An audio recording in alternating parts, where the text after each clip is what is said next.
यहूदियों की साजिश करार देते हैं। सवाल यह है कि तलमूद में कोरोना का जिक्र किस हवाले से किया गया और यहूदियों के अकायद के मुताबिक कोरोना के लफ्जी मतलब क्या है। आज हम आपको दुनिया भर में फैली खूनी वबा की चंद ऐसी हकीकतें बताएंगे कि आपके होश उड़ जाएंगे। नाज़रीन गिरामी, कोरोना वायरस ने इस वक्त पूरी दुनिया को परेशान कर रखा है। इसके पीछे कई सच्चाइयां बड़ी ही हैरत अंगेज हैं। कोई कहता है कि यह कुदरती आफत है तो कोई इसे मगरिब की चालों से तशबीह देता है। कई ऐसे शवाहिद भी मंजरेआम पर आ रहे हैं कि जिनको सामने रखते हुए इन साजिशी थ्योरीज पर यकीन करना पड़ता है। एक ऐसा ही हैरान कुन दावा सामने आया है जिसके मुताबिक कोरोना वायरस कोई कुदरती वबा नहीं बल्कि यहूदियों की एक बहुत बड़ी साजिश है।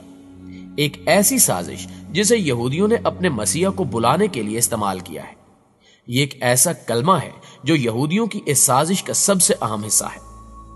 शायद आपको यह जानकर भी हैरानी हो कि इस लफ्ज का जिक्र यहूदियों की सबसे ज्यादा पढ़ी जाने वाली मजहबी किताब तलमूद में पहले से मौजूद था। ये कोई बीमारी नहीं है बल्कि इसे सिर्फ और सिर्फ इंसानी जहनों में वहम बनाकर डाल दिया गया है। इनकी इस किताब में इन्हीं की जुबान में कोरोना को इस तरह लिखा गया कि अगर इसे इंटरनेट पर सर्च किया जाए तो इसका मतलब होगा पुकारना या बुलाना।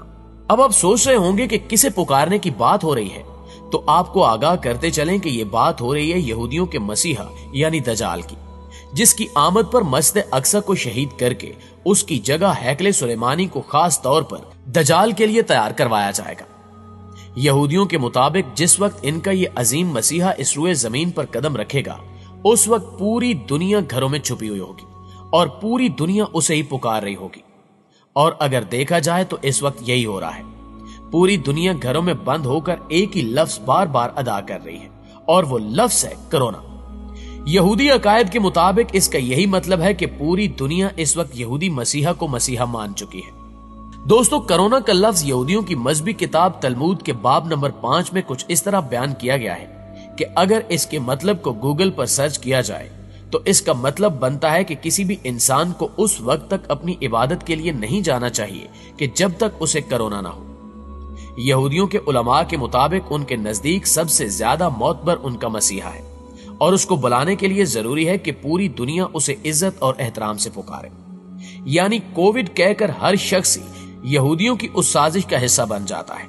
लेकिन अब यहां एक और सवाल पैदा होता है कि कोविड के साथ 19 का लफ्ज क्यों इस्तेमाल किया गया है। इसके पीछे यहूदियों की कौन सी नई साजिश या नई चाल छुपी हुई है। दरअसल इसके पीछे यहूदियों की किताब में छुपा उनकी नमाज का 19वां कलमा है, जिससे मुराद है कि हमें कोरोना के साथ यहूदियों का 19वां कलमा बार बार पढ़ना होगा। अगर बात की जाए इस्राएली वजीर सेहत और वजीर दिफा के बयानात के हवाले से तो ये दोनों ही कोरोना के हवाले से ये कहते दिखाई देते हैं कि हमें कोरोना से कोई खौफ नहीं है। और इस्राएली कौम का हर दूसरा शख्स ये बयान देता दिखाई देता है कि हमें इस मर्ज से बचाने वाला मसीहा जल्द आने वाला है। सिर्फ यही नहीं बल्कि इनके एक रहनुमा का यह भी कहना था कि इनका मसीहा इसी साल आएगा।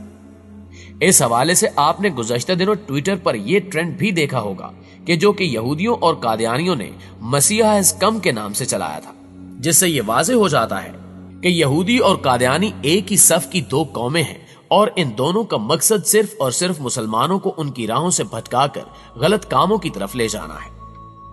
माहिरीन कहते हैं कि इसराइल जो कि इस वक्त पूरी तरह यहूदियों के कब्जे में है, ये अमेरिका का करीबी साथी हुआ करता था।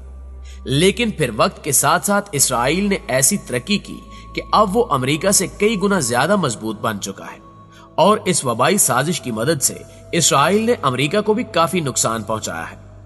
यहूदी मुसलमानों को इनकी इबादतगाहों से दूर करना चाहते थे और वो ये चाहते थे कि मुसलमान अपनी सबसे बड़ी ताकत यानी बैतुल्लाह से दूर हो जाएं, और अब वो अपने मकसद में पूरी तरह कामयाब हो चुके हैं और मुसलमान अब खाना काबा में पहले की तरह अपनी रूहानी इबादत नहीं कर पा रहे, और यही उन यहूदियों का मकसद था।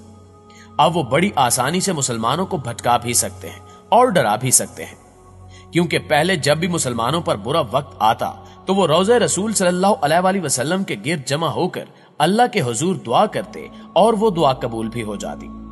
लेकिन अब ये तारीख में पहली दफा देखने को मिल रहा है कि हरमैन शरीफैन के साथ साथ पूरी दुनिया की मसाजिद और इबादतगाहों के दरवाजे मुसलमानों के लिए बंद कर दिए गए हैं।